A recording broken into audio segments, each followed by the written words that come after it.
As an energy analyst with the Union of Concerned Scientists, 2007 Switzer Fellow Laura Wisland focuses on developing state policies that will effectively increase the amount of renewable energy used in California, and Laura played an important role in California's landmark renewable energy standard legislation, the Renewables Portfolio Standard.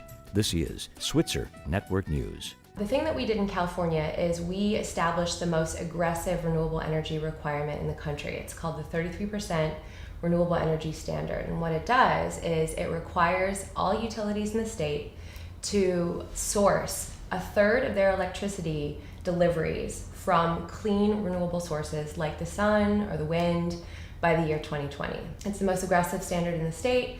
It's going to drive clean energy development. It's going to help us wean our dependence on fossil fuels, and it's also going to create good, clean jobs in this country. The state's done several different analyses that show that we actually have enough raw renewable energy potential in our backyard to power 100% of our electricity needs. So this is just a matter of making the investments to harness the resources that we already have in our backyard.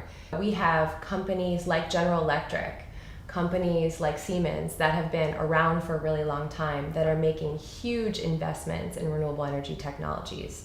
They're betting that that's going to be our future as well. My role was basically working with the legislators and their staff to first and foremost convince them that this was an important and necessary priority for California, that this is something that we absolutely needed to do. And then after advocating for the Renewable Portfolio Standard, sitting down with legislative staff, with the legislators, with other stakeholders that were involved in this discussion, like the utilities in California, like the ratepayer advocates, like the renewable energy generators themselves, to craft the specific policy language that we felt like would create the best outcome for the state.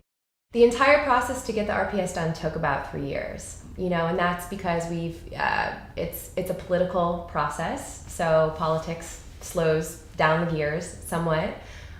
It's a complicated process. We're talking about energy policy, so we're talking about management of the electricity grid, and there's no question that as we transition to cleaner resources that we're going to have to switch the way we do things, including managing the electricity grid. So it took some time to think through those issues and get them right.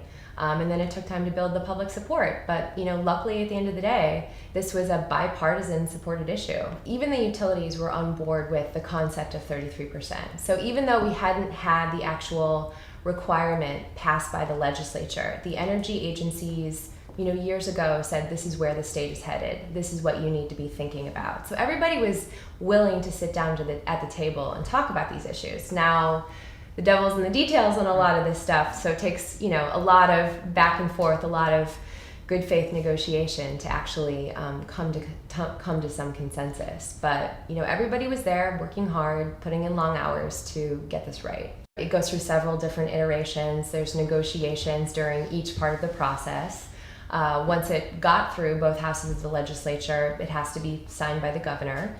And of course, this year, Governor Brown had a lot on his plate dealing with the budget. Fortunately, he made this a priority. This bill went through an early special session. It was able to get over the finish line and get done before we had to delve into all the budget issues. What I see the biggest challenge to renewable energy is just taking that first step and enacting a policy that creates the demand for the resource. There are companies out there that know how to build these facilities. We know that there's plenty of raw material. It's just a matter of sending that signal to the market that the state is serious about making these investments. Once we have that market certainty, the developers can go out and say, give me the money to build this project. That's the most important thing, is sending that green light. You can learn more about clean energy by visiting the Union of Concerned Scientists webpage. This is Switzer Network News.